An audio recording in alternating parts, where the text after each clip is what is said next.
Hi everybody, it's Peter Bernstein, a senior editor of TMC Net, and we're back with another edition of Analyze This, and today we're talking Unified Communications, UC, and we're being joined by my good friend and colleague and analyst extraordinaire, Blair Pleasant, who is the president and principal analyst at CompFusion LLC, sorry Blair, and also was co-founder of UC Strategies. Blair, welcome. I appreciate you joining us.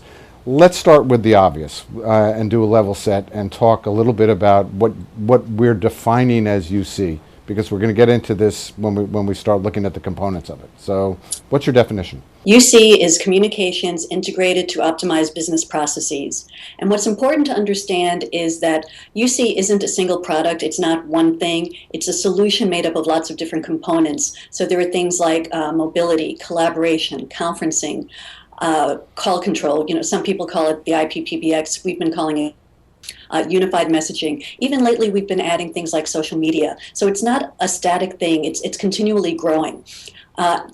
The real important part is presence, so being able to see someone's status and availability, and also having that unified user interface. So regardless of what type of device you are or where you are, you're going to have that same unified user interface to use to be able to access your UC tools.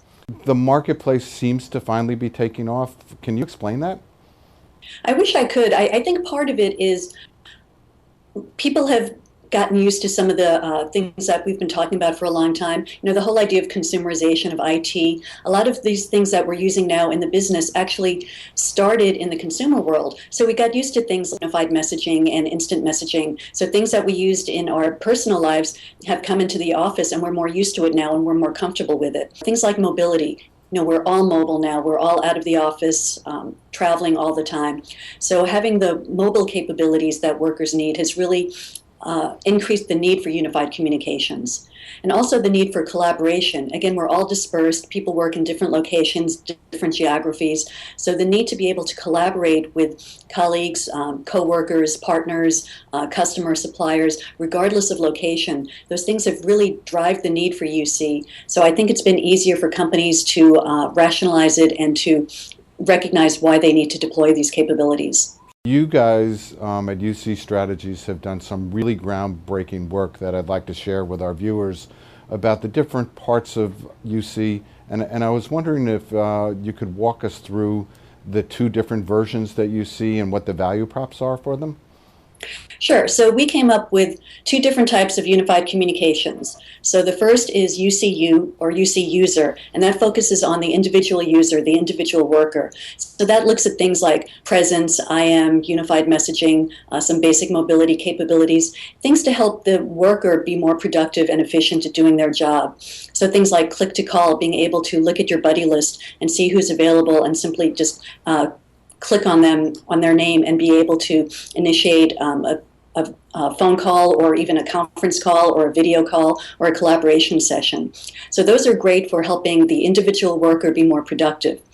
The other type of UC is UCB, or UC business process. And this is where we talk about things like what people call CEBP, or communication enabled business processes, where you're tying in or integrating the UC capabilities into the business processes that people are using in their jobs. So that could be CRM or ERP. It could be something like an inventory shortage application, an R&D type of application. So tying in those UC capabilities. So from within that application, you can see who's available, click to connect with an expert, initiate a conference call or web sharing. So you're doing that from within the business process or application that you're using to do your job. So it makes it much more efficient, and it makes people more productive.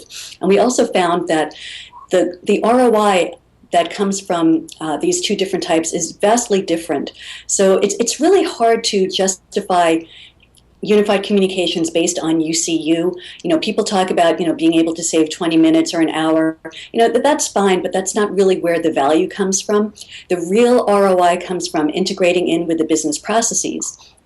And my colleague Marty Parker and Don Van Doren, they actually analyzed a lot of customers and case studies that they were working with, and they found that the difference between UCU and UCB is tremendous. So you can save a few $1,000s a year or a month by using UCU, but when you're using UCB and integrating it in business processes, you can save hundreds of thousands of dollars and also make a lot more money. You can get products out to market faster.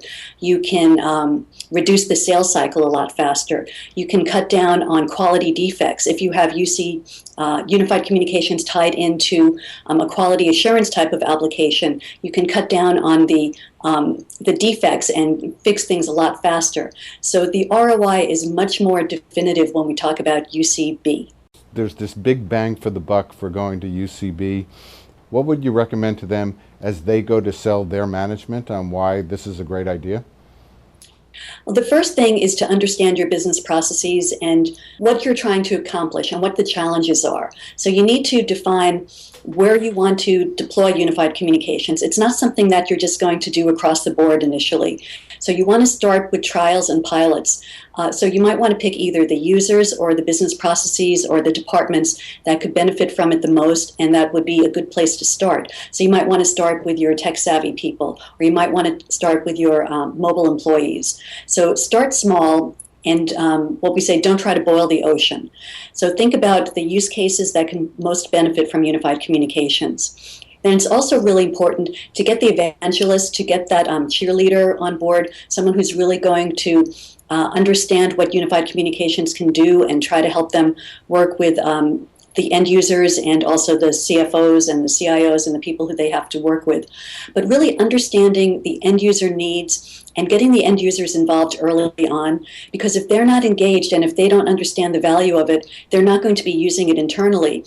And even though I talked about the ROI of UCB being a lot more easy to define, for some companies, I recommend starting with UCU, starting with some of the basic capabilities like presence, click to connect, and IM. Let people get used to unified communications. Let them feel comfortable with it, start seeing how they can use it, what benefits they're getting from it. And then after that, then you can start integrating it and deploying it with the business processes. This is about buy-in, and it's not just the end users, it's also the executives. I think that the time is ripe. I hope you agree we are at a tipping point and doing nothing is no longer an alternative. The market numbers show a strong growth, and we had a little bit of a downturn for a couple years, but I think for the next few years we're definitely going to see significant growth and a lot more activity going on in the unified communications and collaboration market. The time is now to start looking at UC and actually start implementing it. The value is there. And for Blair Pleasance, my guest, I want to thank her once again, and we will see you on the internet the next time we do Analyze This.